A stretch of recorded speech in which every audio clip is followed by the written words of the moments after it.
Okay, folks, I did Yeah. it again. It's not uncommon for me to do this. I've done it before actually.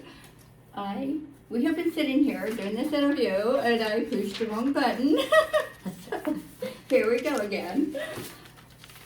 So, she is featured my cousin Anna. This is my cousin Anna. Hello, everyone. My name is Karen Greeno, and welcome. Today, I'm so excited because I'm sitting down with someone very special, my cousin Anna, the founder, owner, and creator of Aw Shucks Annie Dolls. Anna creates beautiful handmade corn husk dolls, and today we're going to talk about her story, how she got started, what inspires her, and the creative journey behind these wonderful dolls. Anna, thank you so much for being here today. Thanks for having me, Gay. I'm very humbled to be here and honored. Thank So you. thank you. And her name's Karen Gay, and in the family we all call her Gay. So if you hear me call her Gay, which a lot of times she goes by Karen. Yeah, either one's fine. She says, just don't call me late for supper. That's Call me right. anything but late for supper. I do like food. But Anna is featured in a magazine called Autumn Brilliance, and all this stuff, this information I have here will be put into the comments at the end of the video. And you can purchase her dolls and see Anna and her dolls on her Facebook page, Aw Shucks Annie Dolls. Okay. You want to introduce any of the dolls over again? Okay, well, I actually name my dolls and number them, and let's get one up here a little closer. Isn't she Let's lovely? I see. just love that color. That's so beautiful. Oh, her name is Eliza, and she's really kind of like a little Southern belle with her little hat here, and I used flax for her hair, her dress, her hat, her face, her arms. That is all corn husk. I used little star flowers, moss, and her face is painted, and she actually has little contours in her face where I carve out the underlying piece that's in there. And then these are my art dolls. And then I also make the more basic little doll, which is more a traditional type little doll. And she has flax for her hair. And as you can tell, she's just not as intricate. Like this little lady has little thumbs and mitten hands. And then I also make these kitchen witches, and they are to bring good luck in the kitchen. And I have a little verse on there. Would you like me to read it? Yes. Okay, it says, Kitchen Witch.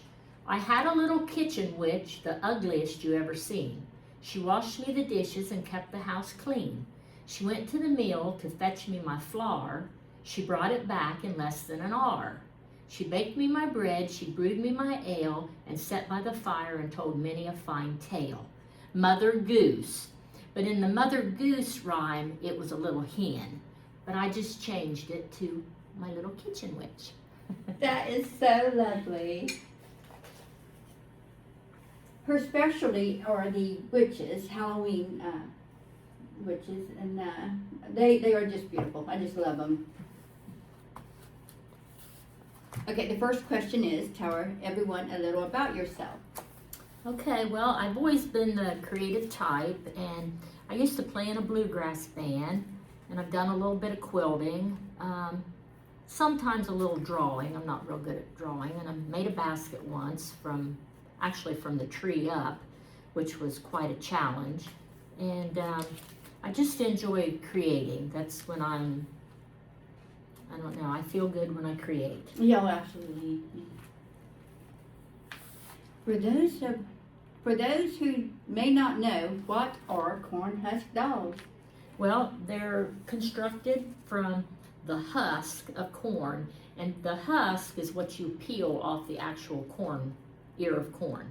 And you don't want to use your green sweet corn because a lot of times the color will not fade out of it. You want to use your field corn. Sometimes I use field corn that I've gathered.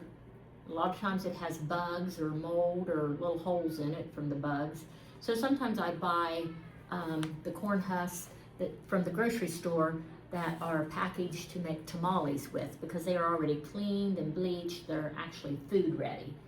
And for your dolls, you want to use the corn husks that are more closer to the ear of corn. Those are the more softer and pliable ones, especially for the little hands and thumbs here that you have to wrap so tight and tiny, because your bigger husks from the outside are a little rougher. And you can use some of those for the skirts. And you also have to wet them to work with them. And as you can see, most of my dolls are, the corn husk are dyed. So that's quite a process from start to finish. They were just lovely. How long have you been creating and selling those? I started making them in 2008, and I worked on them for quite a few years before they were not hideously beyond belief ugly. So yeah, it was a little while before I felt like they were nice enough to start selling. What inspired you to start doing this? Well, I had collected corn husk dolls, and the ones that inspired me the most were made by a lady named Peggy Kilgore. And I was really inspired by how wonderful her dolls looked. And I was also inspired too by, you know, my background, the way I came up, my Appalachian background, inspired by the music. And I wanted to make characters that were playing the banjo, the fiddle, churning butter like this little lady here. And then I got into making my Halloween pieces, especially the witches. I really love making witches, and I'm really inspired a lot by Halloween as well. Do you remember when you realized this was something you really wanted to pursue? Yes, the very first doll I made, even though she was pretty awful looking, I just enjoyed that creative process, and I knew I wanted to make more, and I did. Were you taught this craft by someone in your family, or did you teach it to yourself? Okay, well, I'm pretty much a self-taught artist, but a friend of mine, Adele Brown, she had been making the primitive corn husk dolls. She's a purist, I would say, with her creativity, and she's also a very good storyteller. But anyways, me and her and my mom, we sat down at her kitchen table, and she showed me how to make a very basic, traditional type corn husk doll. And then I just took it from there and kept working on them, being more creative, adding more accessories and things until they've evolved into what you see here. And I wish I should have, I was planning on bringing that original doll that I made, because I still have it. Oh, that would be wonderful. To show, you know. Well, we'll have to do another interview. You can show it to us. Can you tell us about your family's creative background? Okay, well, I'm blessed to come from a creative family. My grandpa played old-time fiddle, and my grandma played Fralin-style banjo. My grandma also quilted and crocheted. My father played guitar, harmonica, and accordion. My mother was a good quilter and was good at drawing. I remember when I was little, one time we were in a cornfield, me and my mom, and she made me a little tiny cornstalk fiddle. It's just a little kid's little Appalachian toy that doesn't last or hold up very long. But, you know, that is one of my memories. And my brother played guitar. He had a bachelor's degree from Ohio University. He painted, made flintlock guns with raised carvings. he did scrimshaw, which is carving on bones or horns. My sister plays the guitar and auto harp and makes beautiful pine needle baskets. My nephew is a musician and an artist, and his boys are natural-born artists also. And I have several cousins that sing and play the guitar, and my cousin Karen Gay here, the one interviewing me right now, is very artistic and creative also. She paints, draws, creates wonderful dishes of food, writes cookbooks, and also writes books of poetry, and she also does interviews of people that create things. This is my first one. This is number one.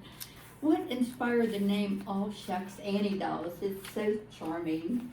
Well, I thought long and hard on the name, and actually at first I was going to go with Aw Shucks, it's an Annie doll, but I took out the it's so the name would be shorter, hoping people could remember it.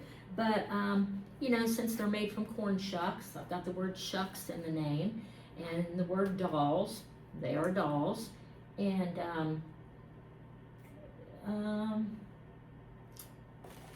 I guess that pretty much says it all, and my name's in there, Annie, so I tried to cover everything.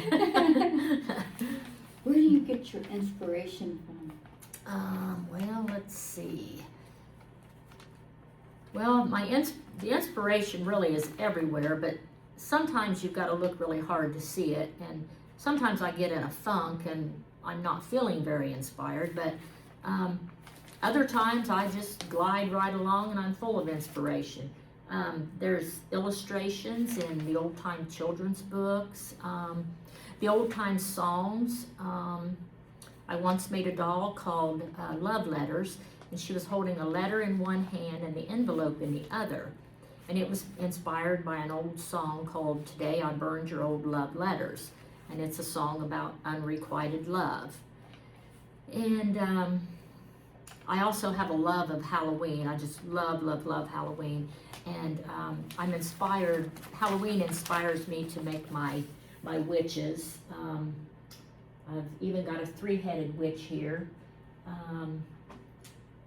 Winkin', Blinkin', and Nod. I had to think for a minute what her name was, or their name was.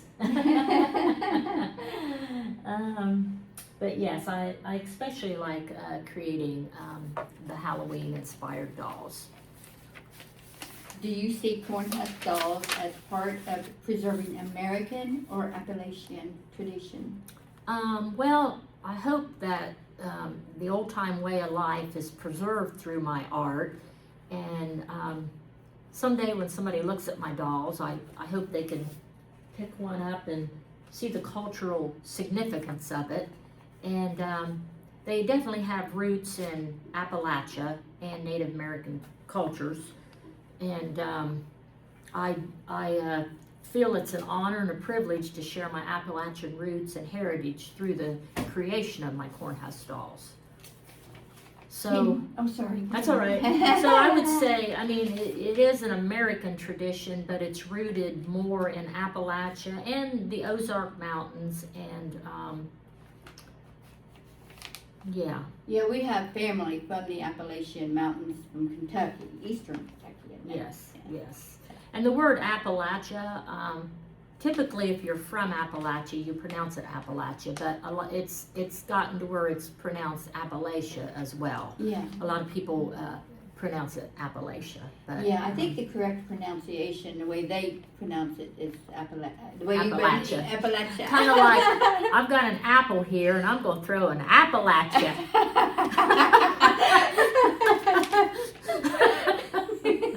That's a good way to remember that pronunciation. Right, right. I have to remember that one.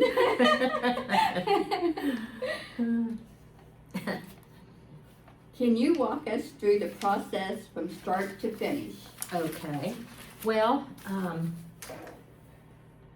of course I dye my husk and figure out what colors I'm going to use. And what you start with is you make the head first, and your head determines the size of your arms. Whether you've got a bigger head or a smaller head, and then after you make the head and the neck, then you make the shoulders, the bodice, and then you apply the arms, and you put your sleeves on your arms before you apply them to the doll. And you can either have like long sleeves, like this doll here, or like this little doll here. She has the old-fashioned little puffy sleeves. And then I add the skirts, and then I kind of, while she's still wet, I kind of position the doll's arms where I think I want them to be, because by that time I'm pretty sure what I want my doll to be. She might start out as something else and then I go in a different direction, but I try to kind of position the arms the way I want them to be for whatever she's going to be holding or doing. And then some of them, these are the basic ones, they're not mounted on anything, but like these ones here, they're mounted on a piece of wood, and I drill a hole in the wood and I put a dowel rod down into the hole that's glued in there, and it goes up into the chest cavity of the doll so that they're not going to come loose. And well, before I do that, I forgot that I paint the face and I put the hair on.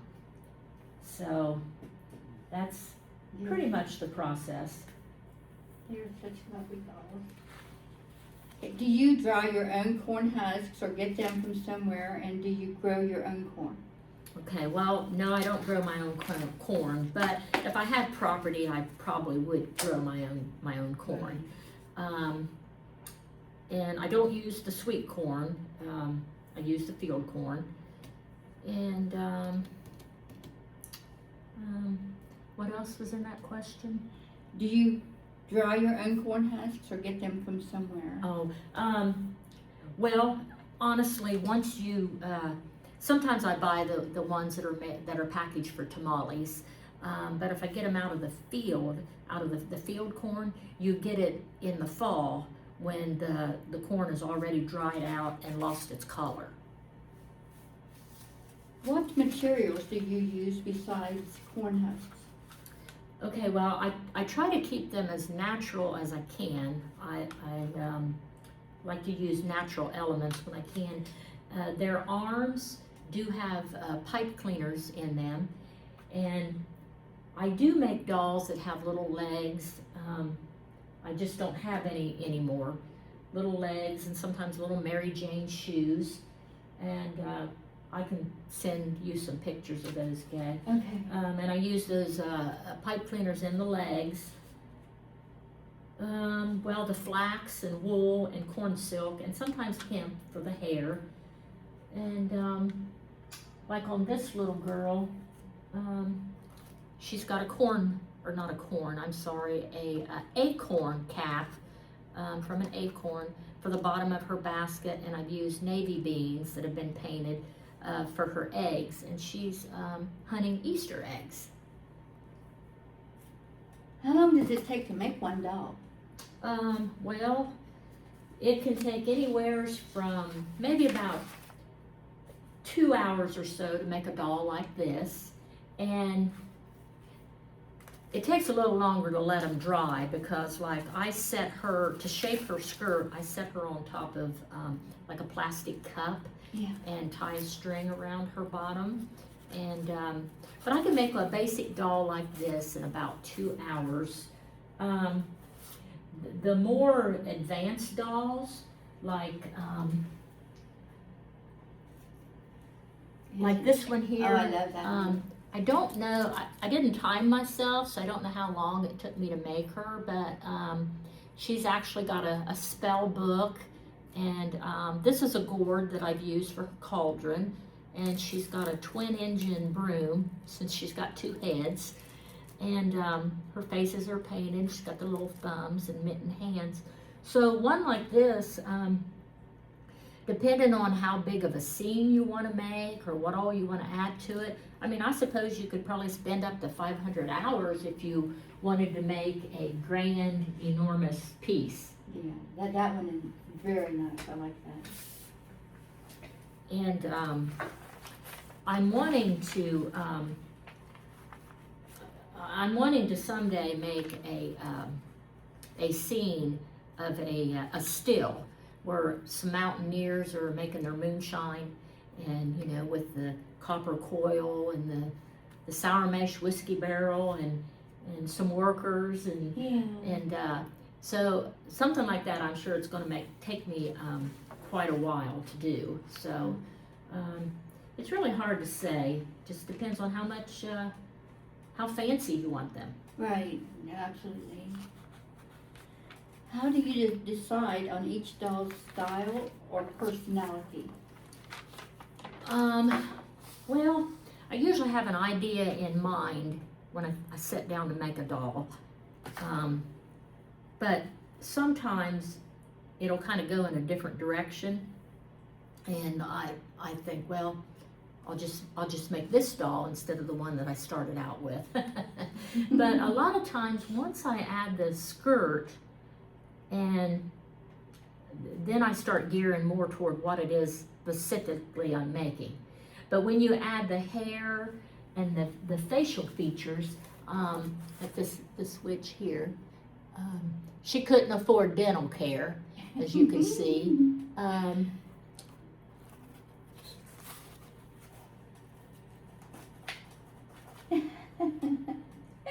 Yeah, they might start out, like I said, you know, in one direction, and I think, oh, I think she would look better as this character or that character. Exactly, yeah. And they really come to life when you paint the face and put the hair on. Do you create themed or custom dolls? I do. I've created a lot of Appalachian themed dolls, which you can see pictures of them on my Facebook page.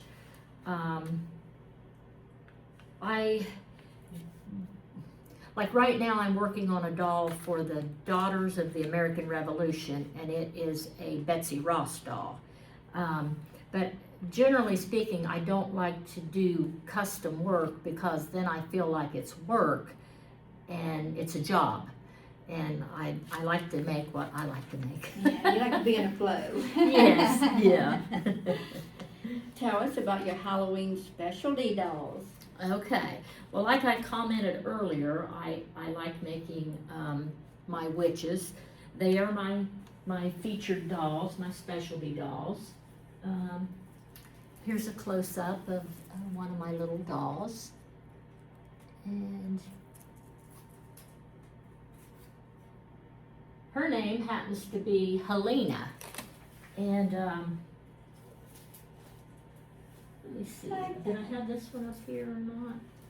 Now this one, here's a specialty witch doll, and it was featured in Autumn Brilliance magazine 2024 issue. And anyway, she has 3 heads. And her hair is made from flax. And I also have a specialty doll here, which, whoops, this is the only little fairy, the only little fairy that I've made, and she was a real challenge getting those wings made. So, but yeah, she is in her garden watering her flowers. Isn't that So,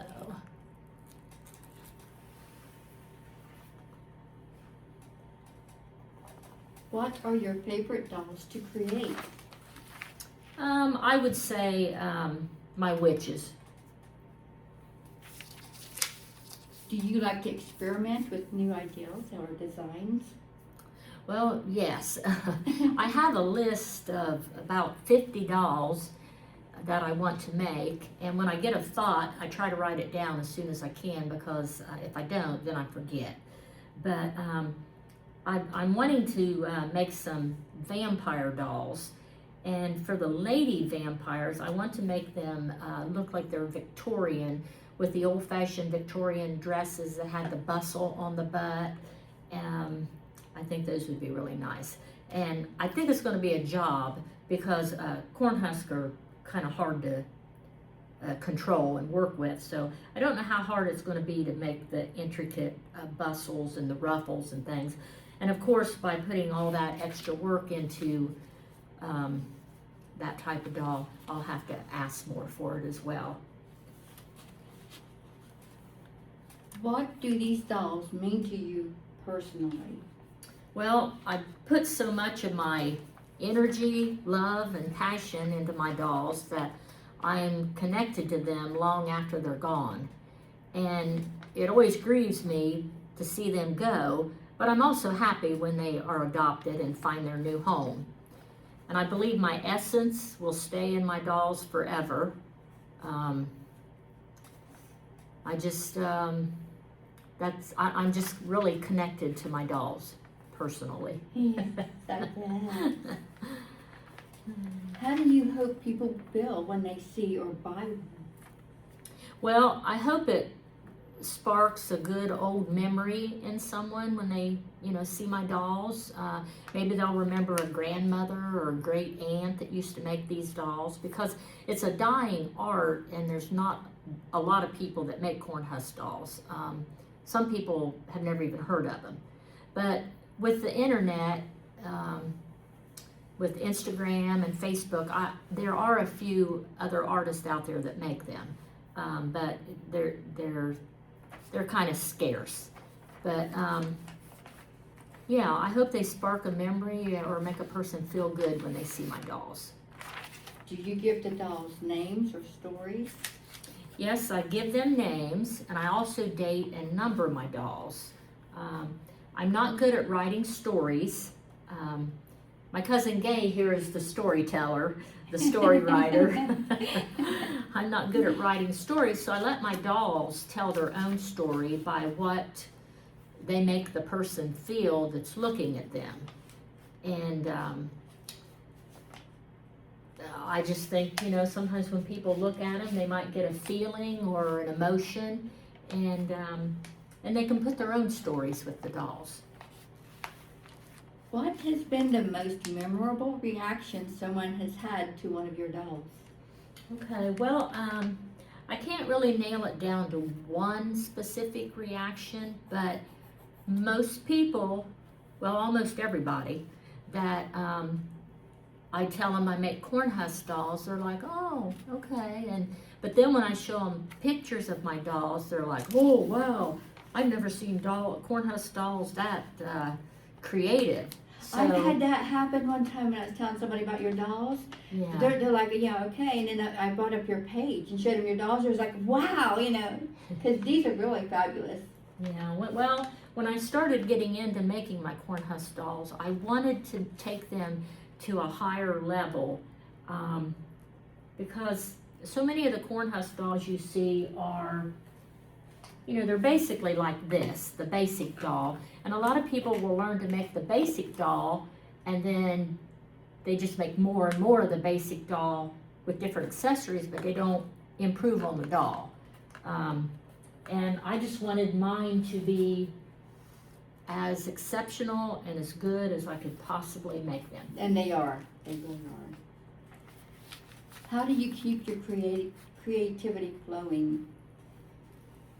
Well, sometimes I feel very creative, but there are times when I get in a funk. And I have to look hard for inspiration sometimes.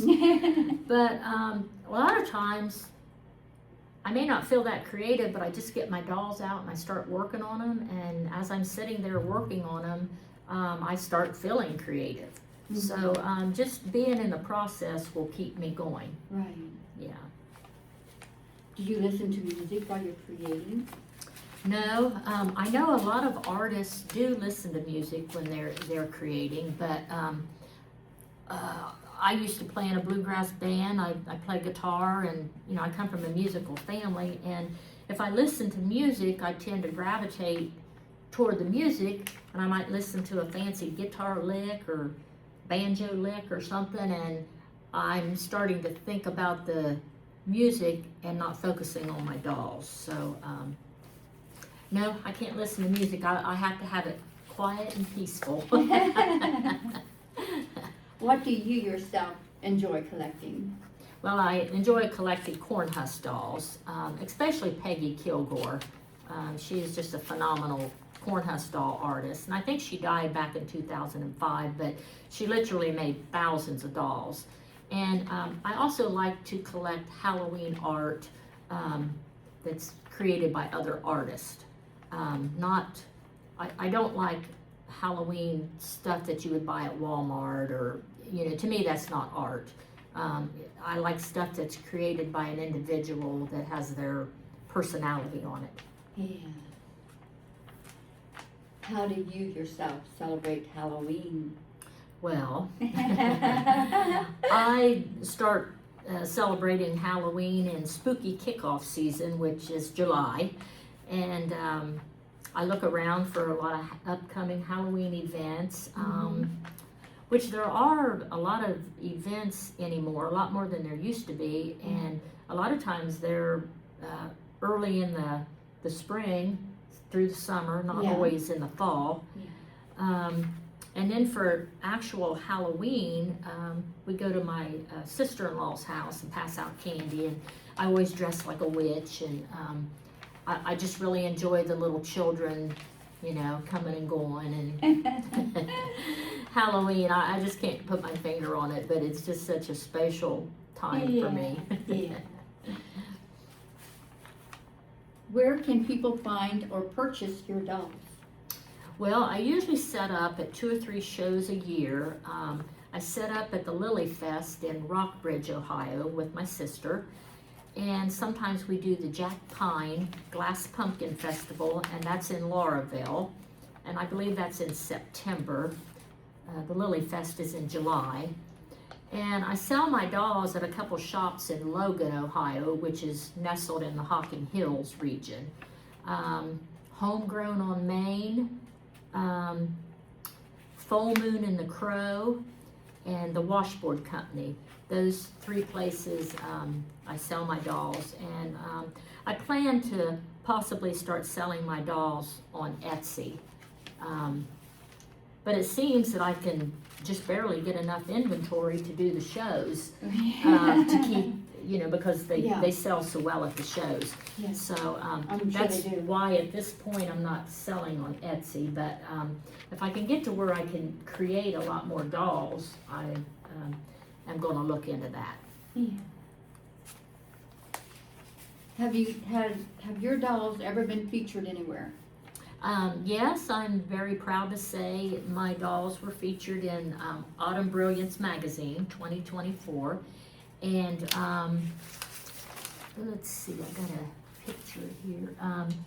I was one of the artists on Halloween Art and Travel in 2024, where I talked about my Appalachian roots and how that's connected to my dolls. And I was in episode 65, and Kristen Stafford, she is the podcaster. And my dolls are also featured in Halloween Art Guide for Spellbound Collectors. And let's see, what else? Oh, my dolls have been on exhibit at the Chillicothe Pump House Center for the Arts, the Kentucky Folk Arts Center. I was very proud to have my dolls featured there, along with some other fabulous artists. Let's see. Well, there's probably some other places my dolls have been exhibited, but I'm drawing a blank right now. And this is the magazine that she's been featured in. It's called Autumn Brilliance. There's a website on here where they can find it. And this is 2024 issue. 2024 issue, what does it say? Yeah, it's Autumn Brilliance, creating the very best of Halloween artistry.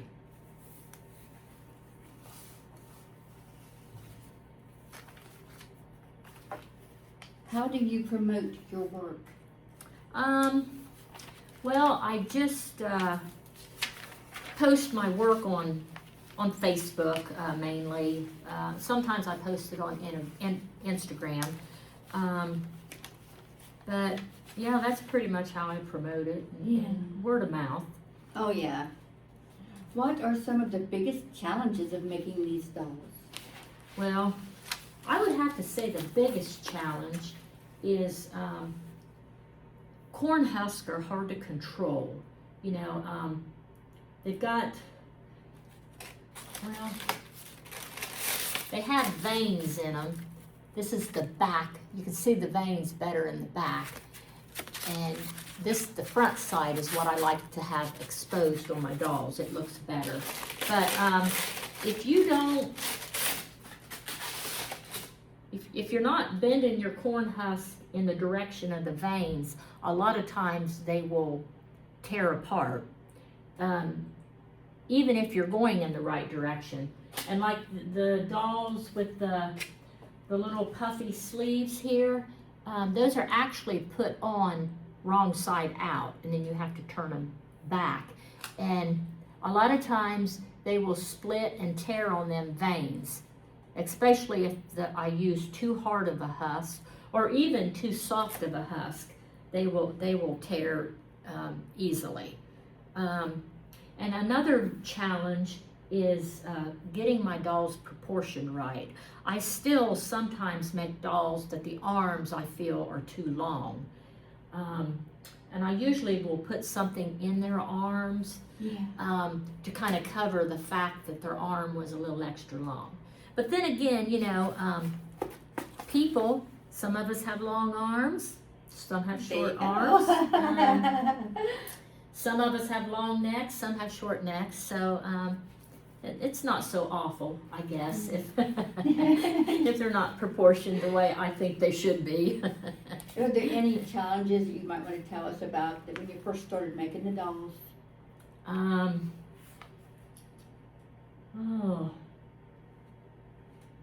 Well, being self-taught and being that my dolls are art dolls, a lot of it was trial and error.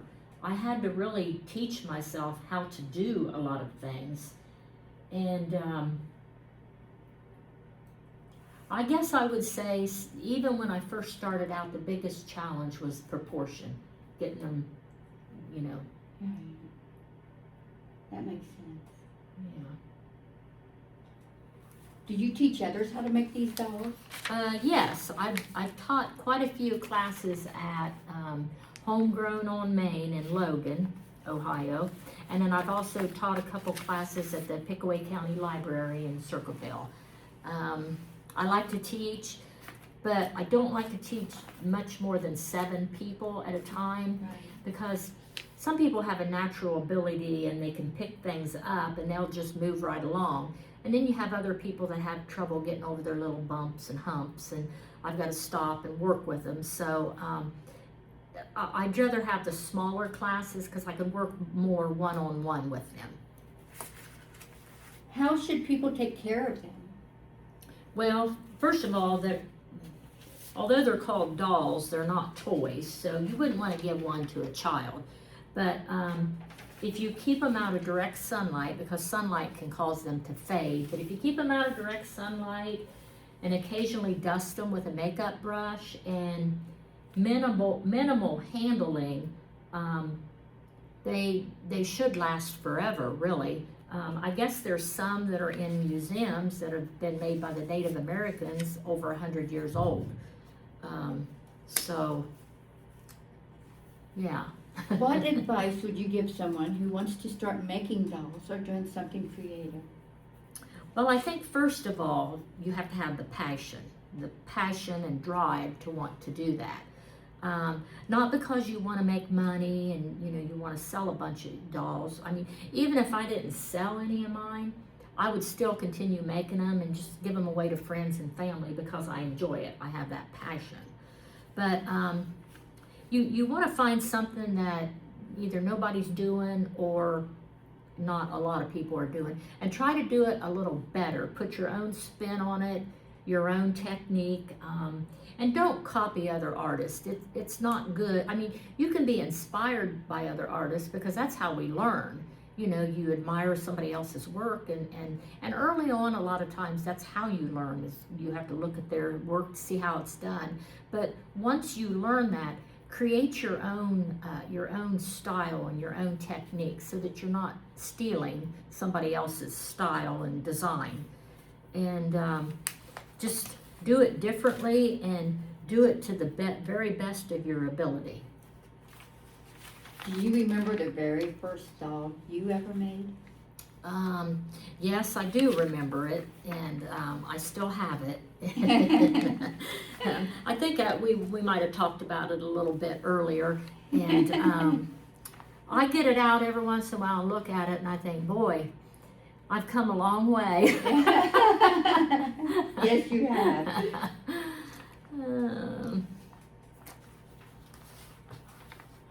Any other suggestions or advice you'd like to share? Well,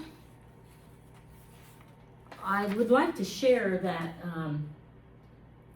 there is a lot of work goes into my dolls. I mean, you see the finished piece, but you know, there's a lot of prep work, a lot of thought that goes into the creative process to get to the final end. But, you know, when I'm finished and I hold that corn husk doll in my hand and I think, you know, I created this basically from nothing. I mean, a lot of corn husks are left on the fields after the farmers plow, and they just go into the earth or blow away. So, you know, they're made from a product that's really just a byproduct of the corn. But when I look at that, I think of Rumpelstiltskin in the old fairy tale that spun the straw into gold. And it's, you know, it's like turning nothing into really something. So I guess that's what I'll leave you with, unless Gay has any more questions. Do you have any other suggestions or advice you'd like to share at this moment?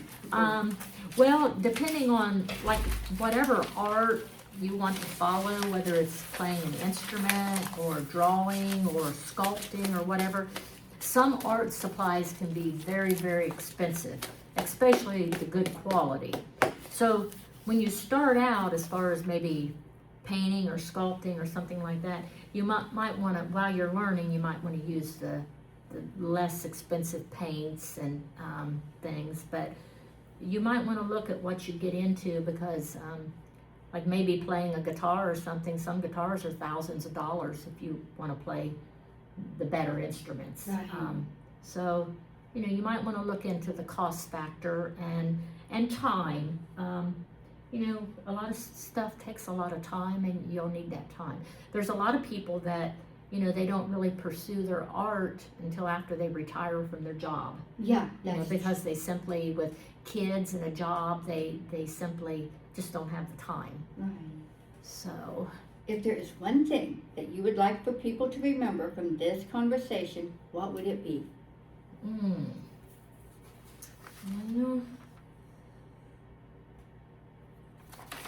oh my goodness, that is a tough question.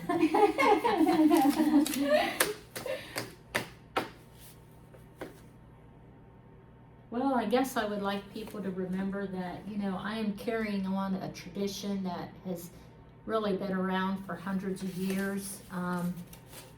Years ago, poor mountain people, they used to make their little girls dolls out of corn husk. They were very basic, just tied together with a string maybe, or, and,